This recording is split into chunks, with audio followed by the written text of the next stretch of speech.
Hai,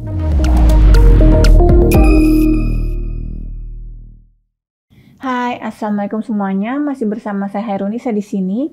Dan kali ini kita akan membuat rangkaian penyesuaian impedansi dengan menggunakan staf ganda yang dipasang paralel terhadap beban.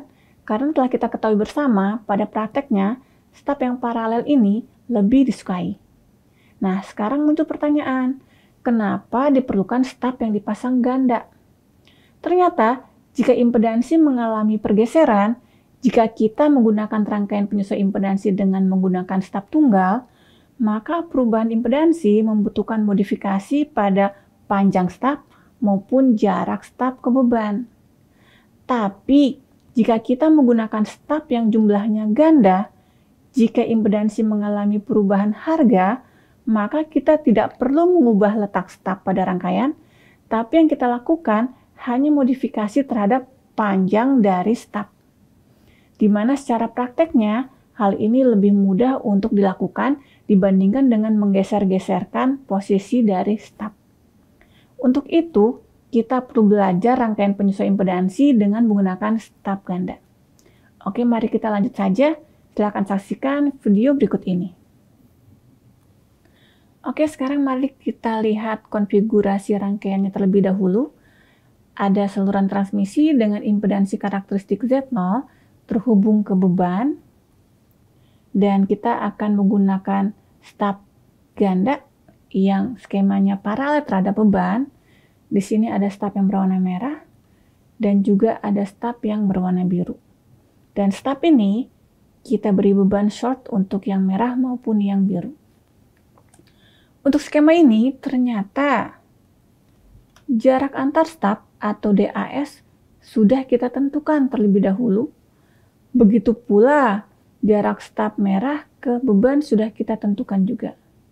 Sehingga yang harus kita cari adalah DSM, yaitu panjang staf merah, dan juga DSB, yaitu panjang staf biru.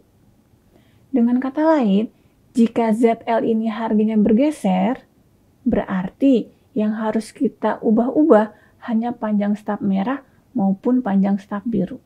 Sedangkan posisi dari staf pada rangkaian adalah tetap. Oke, sekarang mari kita lihat. Untuk skema ini kita tentukan titik-titik pentingnya terlebih dahulu. Ada titik E yaitu titik beban. Titik D yaitu titik sebelum dipasang staf yang pertama. Titik C adalah titik setelah dipasang staf yang pertama. Kemudian ada titik B, yaitu titik sebelum dipasang staf yang kedua. Dan yang terakhir adalah titik A setelah dipasang staf yang kedua. Mari kita lihat posisi titik A, B, C, D ini pada semicat. Z topi di titik E berarti adalah ZL. Dan jika kita menggunakan semicat, maka kita perlu melakukan normalisasi. Berarti sekarang Z topi normalisasi di titik E adalah ZL dibagi Z0. Selanjutnya, kita akan mencari admitansi dari titik E karena kita bekerja dengan skema paralel, di mana admitansi dari titik E didapat dengan memutar impedansi normalisasi di titik E sejauh lambda per 4. Sehingga kalau kita lihat di semicat, misalkan kita akan membuat suatu rangkaian penyesuaian impedansi dengan double staf, di mana jarak antar staf adalah 0,2 lambda, dan jarak staf pertama ke beban adalah 0,025 lambda. Misalkan ini adalah posisi dari Z topi normalisasi E, maka untuk mencari admitansinya, saya ulang lagi, kita putar titik ini sejauh setengah lingkaran. Sehingga akan saya dapatkan ini adalah admitansi ternormalisasi dari titik E. Nah, selanjutnya kita kembali ke rangkaian. Setelah dapat admitansi di titik E, kemudian kita bergerak untuk mencari admitansi di titik D, di mana admitansi di titik D adalah admitansi di titik E yang diputar searah jarum jam sejauh DL dan kita telah tahu berapa harga DL-nya. Kalau kita lihat lagi di semi chart, karena di sini DL telah ditentukan harganya adalah 0,025 lambda, maka sekarang si YNE ini akan kita putar dengan menggunakan jangka. Sekarang kita catat dulu skala YNE adalah 0,352 lambda. Maka skala pada YND adalah 0,377 lambda. Ini didapat dari 0,352 ditambah 0,025. Nah, sekarang akan kita dapati posisi YND setelah kita putar pakai jangka. Ini adalah posisi YND. Selanjutnya kita kembali ke rangkaian. Setelah mengetahui posisi YND, apa yang kita lakukan? Kita tidak bisa loncat ke YNC karena kita tidak tahu berapa panjang dari stub yang merah, sehingga kita pergi dulu ke titik A. Kita tahu bahwa admitansi di titik A supaya terjadi matching besarnya harus sama dengan admitansi dari saluran transmisi yaitu Y0, sehingga posisi admitansi ternormalisasi di titik A sama dengan 1. Kalau mau kita lihat di semi chart, posisi dari YNA adalah di titik tengah. Selanjutnya, kita kembali lagi. Nah, sekarang kita lihat dari titik A, kita bergerak ke titik B. Nah, sekarang kita lihat, karena kita bergerak selalu, pada dasarnya kita selalu mulai bekerja dari beban, maka kalimat matematiknya adalah tadinya admitansinya adalah YNB. Setelah dipasang stub yang biru, admitansinya berubah menjadi YNA. Sehingga kalimat matematiknya adalah YNB ditambah YN stub yang biru sama dengan YNA yang besarnya adalah 1. Sehingga YNB sama dengan 1 dikurangi admitansi dari stub yang biru. Yang kita harus ingat bahwa jika stub itu diberi beban short ataupun open, berapapun panjangnya, impedansinya akan reaktif, begitu pula dengan admitansinya. Sehingga harga dari YN stub yang biru ini adalah pure reaktif atau pure imajiner, sehingga harga YNB adalah 1 ditambah atau dikurang dari J sekian. Dari sini berarti kita dapati bahwa admitansi dari stub yang biru nilai realnya pasti adalah 1. Yang berarti YNB posisinya ada di matching circle. Nah, sekarang kita lihat lagi yang mana matching circle sekalian untuk mengingatkan kembali. Sekarang kita lihat ini adalah matching circle. Posisi lingkaran R sama dengan 1. Kalau kita bekerja dengan admitansi berarti adalah posisi lingkaran G sama dengan 1. Nah, di sini berarti kalau kita punya YNB di titik sini itu memungkinkan. Kalau kita punya di titik sini juga memungkinkan. Dan kalau kita punya harga YNB di titik yang tampak di sini juga boleh saja. Karena intinya YNB harus ada di matching circle. Nah, sekarang kita lihat. Kita sudah tahu YNB ada di matching circle. Nah, sekarang baru kita bergerak dari B kita bergerak ke C.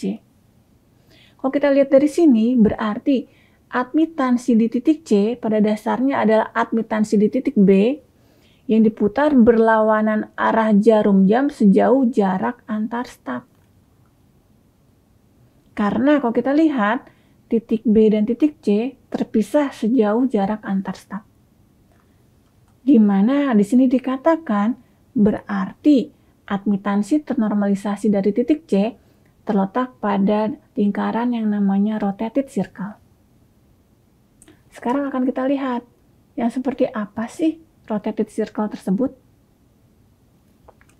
Nah, tadi dikatakan bahwa admitansi ternormalisasi di titik C adalah YNB yang diputar berlawanan arah jarum jam sejauh jarak antar staf, di mana jarak antar staf misalkan telah kita tentukan 0,2 lambda. Berarti kalau titik B ada di YNB1, berarti YNC kita putar berlawanan arah jarum jam sejauh 0,2 lambda. Kita putar pakai jangka, akan kita dapatkan posisi YNC ada di sini dan kita sebut sebagai YNC1. Kemudian kalau kita pilih B ada di posisi YNB2, nah, maka kalau kita lihat di sini skala YNB2 ada di 0,28 lambda, berarti YNC-nya adalah YNB2 yang kita putar berlawanan arah jarum jam sejauh 0,2 lambda, berarti ada di posisi 0,08 lambda. Dan posisinya adalah di titik yang tampak pada slide berikut. Ini adalah posisi YNC2. Kalau kita pilih YNB ada di B3, maka YNC3 akan kita putar lagi sejauh 0,2 lambda. Ini adalah posisi YNC3. Kalau kita perhatikan di sini, posisi B1, B2, dan B3 pada lingkaran matching circle. Berarti logikanya, posisi C1, C2, dan C3 juga pada sebuah lingkaran, di mana lingkarannya disebut dengan lingkaran rotated circle. Jadi, berdasarkan cerita tadi, maka rotated circle adalah matching circle yang diputar berlawanan arah jarum jam sejauh DAS 0,2 lambda.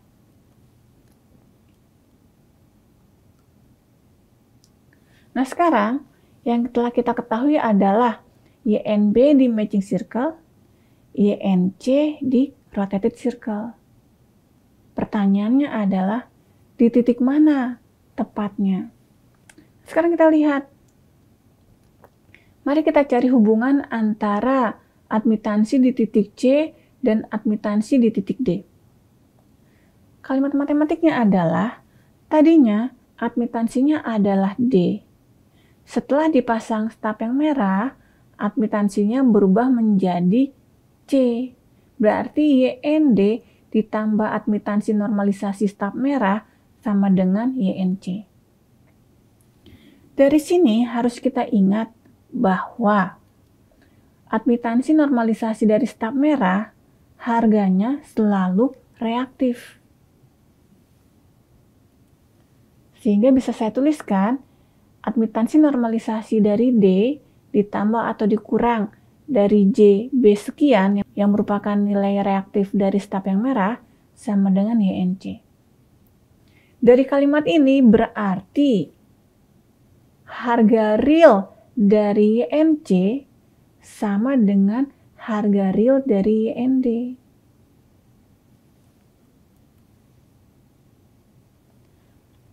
Berarti sekarang kita harus mencari posisi YNC di rotated circle yang nilai realnya sama dengan YND.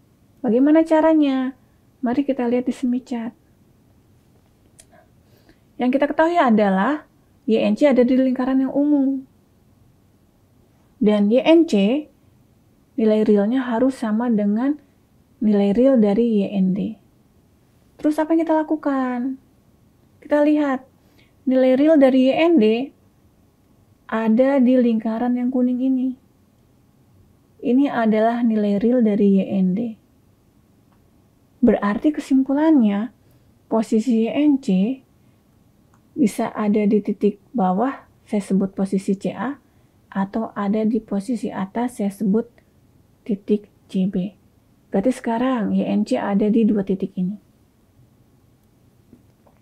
Selanjutnya, kita pilih posisi di titik B.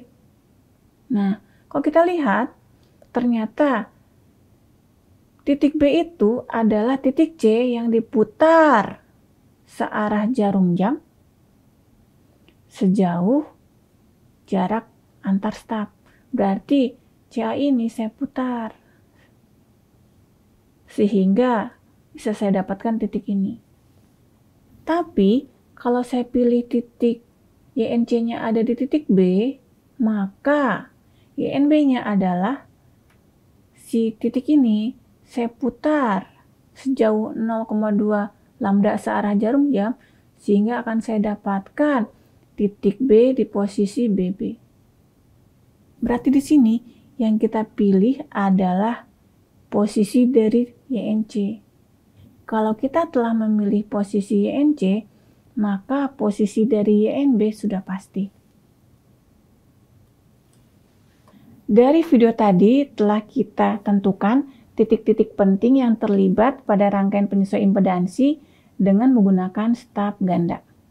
Akan tetapi pekerjaan kita belum selesai, karena pada dasarnya yang kita cari adalah berapa panjang kedua staf tersebut. Nah, jawaban dari pertanyaan tadi dapat kita lihat di video berikutnya. Terima kasih atas perhatiannya. Jangan lupa untuk like and subscribe.